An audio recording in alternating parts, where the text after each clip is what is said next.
Peace and power. It's your big brother Psyche back with you. And today we're going to build on what I like to call the gift of manhood. And I'm going to tell you what inspired it. Yesterday, for me personally, was a beautiful day. It was a beautiful day. And the reason for this is, for the first time in 20 years, I was reunited with my sons. I have two sons. They're both grown now, 23 and 21. And I have not seen or talked to my children in 20 years. And there's a background and a whole lot of background story behind that. And I'm not going to get into it because I don't want to bore y'all to death. It's important to me. It might not be important to the listening audience. If you want to hear it, because I'm not ashamed to talk about it, ask me about it in the comments. But anyway, today is my oldest boy's birthday, and I'm doing this video for him based off a conversation we was having last night. In the conversation, he said, nobody has ever been around to teach me about manhood, because I have not been in his life all the time he's grown up. And evidently he has not met a man that had the qualities of manhood to share and pass those gifts down to him. And see, that's the way human society is supposed to operate. Human society, human beings are gregarious creatures. We're herd animals. And boys are not supposed to be in the streets scrambling around trying to figure out manhood on their own. The other men who have went through the processes, who have went through the rites of passages, who have made the mistakes, supposed to learn and then pass manhood principles down to boys. And then those boys are supposed to grow and make their own mistakes, but with that gift that was passed down to them as kind of like a gauge to help them not make the same mistakes as their predecessors, so that their understanding of manhood grows and becomes better, and then they pass it down to the next generation of boys, and so on and so on and so on. So you can see that we're supposed to get a greater grasp on what it means to be men, on what it means to be proficient and proactive human beings. But we're not doing that. That is not what's happening in our society. So today's video is going to be called The Gift of Manhood, and it's the gift to my oldest son and to any other young brothers, older men, or anybody that don't understand completely what manhood is. And these are the principles that I put together in a situation that I thought was important for me to define manhood for myself. To me, manhood is defined in a few categories. First, we have to understand that a man is expected to play 7 roles in his lifetime. The 7 roles that a man is expected to play is the role of a son, the role of a brother, the role of a friend, the role of a husband, the role of a father, the role of a king, and the role of God conscious. Let's look at that for a minute. As a son, somebody gave birth to him, and not just the fact that he came into this world from a mother and from a father, but the same way that those parents are supposed to take care of the son when he's infirm and doesn't have the ability to take care of himself, that son then is supposed to become a full-grown man and take care of his parents in their old age, do things for his parents and help his mother and help his father in the same type of way that they helped and assisted him as he was growing and wasn't strong enough to deal with the world. As a brother, his job is to teach and build with his younger brothers. And if his father or his mother is not around, to remind them of the lessons that his father gave them so they can keep them on the straight and on the narrow. As a friend, your job is to support and catch the back of your friend. Never covet what is his. Don't covet his money. Don't covet his woman. Don't covet his position. But support him and defend his position. Defend his woman and defend his finances. That's what a friend is supposed to do. You cover his back, because if he's watching his front and you watching your front, and y'all back to back, y'all watching each other's back. As a father, a father's job, see, it was a saying, and I can't remember who said it, but it says that a mother gives the first birth to a child, But a father gives the second birth to a child, and that's the mental birth. So as a father is supposed to prepare his children for dealing with reality. He's supposed to teach a boy how to be a man. He's supposed to teach his daughter how to choose a man. He's supposed to teach his daughter how a man is supposed to treat her based on how she sees him treating her mother. And he's supposed to treat his son how to treat a woman based on how he's watching them treat his mother. The same concept. He's supposed to be a husband. The term husband comes from the Old English, and the word literally means to manage a household. That's the same definition for the word economist. An economist is a manager of the household or the household resources. So a husband is supposed to be a pure economist. And I'm not just talking about finances, because economics is not just money. Economics is the management of resources. So a husband's job is to organize and manage the resources and direct and guide the activities of his household and his family. I said he has the job to be a king.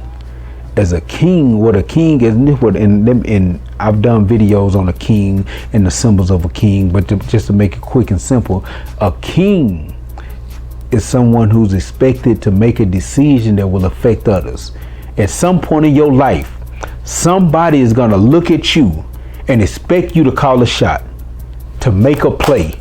Somebody's going to expect you to do it, and that play that you make is supposed to lead them to a championship. That shot that you call is supposed to guide them toward success. Somebody, it may be one person or it may be 100, depending on what position that you own in life. And what you're supposed to do to make sure that you're qualified to make those shot calls and make those decisions is make sure that your knowledge is right and exact. Because that's the only way to truly be a king, is to have a crown. And the crown is symbolic of the knowledge, wisdom, and understanding that you're able to wear on your head and guide people with through the things that you're able to teach. And last but not least, a man has a responsibility. A man has one of the roles that a man is expected to play is the role of God conscious. No matter what you do, no matter what you go through in life, no matter what you have seen, no matter what you experienced, whether there was pains or whether there were joys, everything that you have experienced you was going through for one particular purpose, and that was to manifest God in your very character and conduct. That's it. That's it. You run around here thinking that the creator of the universe, the all-powerful, the true and living, needs you to kneel down and worship it. The greatest worship that you can get to the Creator is allowed to create and experience reality through your senses. That's the greatest worship that you can possibly give, because that means that you truly believe. When you can allow the universe to operate through your nervous system. And those are the roles that a man is expected to play. Now, a man is born with two natural tools to help him accomplish those roles. Those two tools are his mind and his body. So you have a responsibility to make both mind and body strong. Because if they're weak, then you have ineffective tools. If your body is physically weak and if your mind is physically weak, you can't operate and move correctly. Matter of fact, in the streets, we use a slang term for a person that can't move correctly. We call them lame.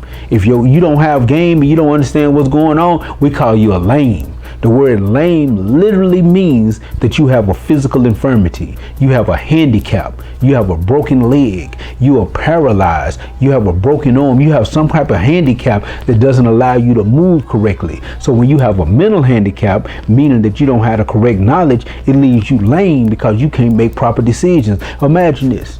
You're in the forest. You're stuck in the forest. You have tools and you need a house. You have the tools needed to build a house, and you have trees all around you in order to develop lumber from, but you don't have carpentry skills. So you're sitting around here with all these tools, looking at all these trees, thinking to yourself, man, I need me a house. The lack of carpentry skills has made you lame, and you are unable to provide for your basic needs in that situation. So that's your two tools that you're born with is your mind and your body. Develop them to their highest ability, and you'll never find yourself in a lame position. And a man has 4 basic responsibilities. He has a responsibility to himself, his responsibility to his duty, his responsibility to his family, and his responsibility to his community.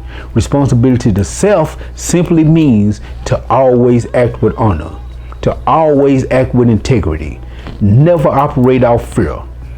move and operate at all times with bravery. And when you can no longer move, when your back is against the wall and it's time for you to pass, then pass with honor. Never beg and never with cowardice. Be a man at all times and stand on your own 2 feet. The old concept is ready to die like a man, then live like a coward. A coward dies 1,000 deaths. A soldier dies but once. Remember that, and that's the responsibility that you have to yourself.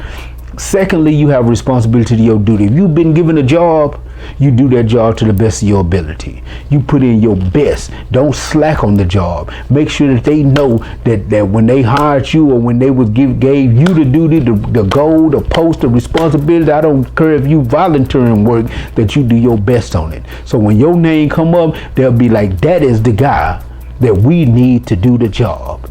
You have responsibility to your family, and I kind of covered it when I talked about your role as a father and your role as a husband. Those are the responsibilities that you have to your family. The family is the center or the nucleus of the community. And if the community has strong families, then the community itself will be strong. And you have a duty to the community. That means that if you see ills in the community, you cannot hide in the house. And you cannot sit idly by. And you can't even let your wife, if she's whining and crying, begging you not to stand up in the community, to make you sit down. Your job is to go out into the community and fight. Whether that fighting is physical, whether that fighting is protesting, or whether that fighting is creating new systems to make changes in the community to help develop and elevate the community that gave birth to you. And sometimes that fight is as simple as taking an interest in the orphans, meaning the young brothers and the young sisters in the community who don't have any fathers to teach them. Sometimes it's taking interest in the widows, and I'm not talking about sexually, but sometimes there are women, older women, sometimes these women may be your peers, but they may need just a little assistance, yards cut, groceries carried, a way to the store. And those are your jobs as a man, to take on these responsibilities, because this is what a man does. And a man has 5 basic drives that drive him to move in any time in his life. You ever want to know why anybody that you meet in life is doing what they're doing? Just running past these drives. You want to know why you're doing what you're doing? Run it past these drives. The 5 drives is the drive toward survival, the drive toward creating and building relationships, the drive toward power, the drive toward freedom, and the drive toward fun. At all times, somebody's trying to accomplish one of those 5 in some way, form, or fashion. Basic survival. That's why you sleep. That's why you eat. That's why you don't want nobody to hurt you, so you avoid pain and you seek pleasure. Basic survival. You want to create relationships. You want to belong to something. You want to love. That's why you get in a relationship with a woman. That's why you get married. That's why you join a church. That's why you join any community organization. That's why you do these things, or join a gang. That's why you do it, because you want to feel like you're a part of something bigger than yourself. Then you want power. Power helps you to defend and protect not only yourself, but the people that you love, the groups that you love, the relationships that you'll build, and it secures your survival. Freedom is the #1 goal of all human beings on the planet. It's the way that you was born, to be free, to be liberated, to be able to move and operate and act as you see fit. And last but not least, and the problem with this is that most people put it first, and it's put the place last for a reason: fun. You want entertainment. You want to kind of enjoy yourself. You want to let off a little steam. So these are the things, the principles that make up a man.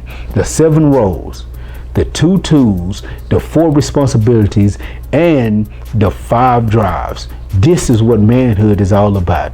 And these are my gifts of a man today. And this video is dedicated to my oldest son. Peace.